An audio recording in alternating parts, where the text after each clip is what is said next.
ମୋ ଧନ ଏଇଠି ଅଛି। ଆମେ ବି ବାହାରିଲୁ ଗଣେଶ ପୂଜା ଦେଖିବାକୁ। ରେଡି ହେଇକି ବଇଛି ଗଣେଶ ପୂଜା ଦେଖିବାକୁ ଯିବ ବୋଲି। ଧନ କୁଆଡେ ଯିବ? ଧନ କୁଆଡେ ଯିବ? କହିଦେଲ ହାଇ ହାଇ କରିଦେଲ। ଏଇ ଧନ କୁଆଡେ ଯିବ କହିଲ? କୁଆଡେ ଯିବ? ହାଇ କୁଆଡେ ଯାଉଛ? ହାଇ କୁଆଡେ ବୁଲିବାକୁ ଯିବ? ହାଇ ଫ୍ରେଣ୍ଡସ୍ କହିଲ।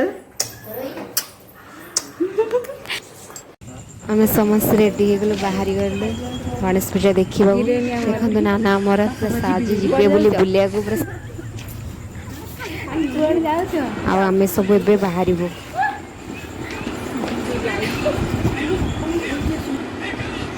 ଆମେ ସମସ୍ତେ ମିଶିକି ଯେମିତି ଗ୍ୟାଙ୍ଗ ହେଇକି ଯାଉଛୁ, ବାଇକ୍ରେ ସବୁ ଗଲୁ ପୁରା ଗ୍ୟାଙ୍ଗ ହେଇକି ଯାଉଛୁ ଆଉ। ତାପରେ ଆମେ ନାନାଙ୍କ ଘରକୁ ଯାଇକି ତାଙ୍କ ଘରେ କିଛି ଖାଇବା ପିଇବା କରିଦେଲୁ। ତାପରେ ଗଣେଶ ପୂଜା ଦେଖିବାକୁ ବାହାରିଗଲୁ।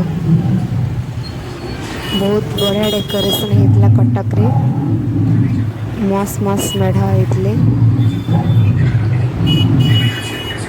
ଆଉ ବହୁତ ବଢ଼ିଆ ଲାଗୁଥିଲା ବୁଲିକି ଆସିକି ଆମକୁ। ଆମେ ଦୁଇ ଜଣ ସେଲ୍ଫି ଉଠେଇଦେଲୁ। ଗଣପତି ବାବା ବହୁତ ସୁନ୍ଦର ଦେଖାଯାଉଥିଲେ। ବହୁତ ଭଲ ସଜାବାଜ ହେଇଥିଲା କଟକ ସହର। ଆପଣମାନେ ଯଦି ସେଇ ଗୋଟିଏ ଜାଗାରେ ହିଁ 10ଟା ପାଖାପାଖି 10ଟା ମେଢ଼ ଥିଲା ଆଉ ବଢ଼ିଆ ଲାଗିଲା ବୁଲିକି। ଆଉ ଆପଣମାନେ ଯଦି ଚାହିଁବେ ଯାଇକି କଟକ ସହରରେ ଯାଇ ବୁଲିକି ଆସିବେ ଗଣେଶ ପୂଜା ଦେଖିକି। ବହୁତ ବଢ଼ିଆ ମେଢ଼ ହେଇଥିଲା, ବହୁତ ସଜାସଜି ହେଇଥିଲା। ଏଇ ମେଢ଼ଟା ତ ବଢ଼ିଆ ହେଇଛି, ଜଗନ୍ନାଥଙ୍କ ପୁରା ଗଣେଶ ବେଶ କରାହେଇଛି। ବହୁତ ବଢ଼ିଆ ଲାଗିଲା ବୁଲିକି ଆସି। ଆପଣମାନେ ଆମେମାନେ ସବୁ ମିଶିକି ସେଲ୍ଫି ଉଠେଇଲୁ। ଏଇ ମେଢ଼ଟି ତ ବହୁତ ମସ୍ତ ହେଇଥିଲା। ତା ଭିତର ଡେକୋରେସନ୍ ବି ବଢ଼ିଆ ହେଇଥିଲା। ଗଜାନନ ପୁରା ସୁନ୍ଦର ଦେଖାଯାଉଛନ୍ତି।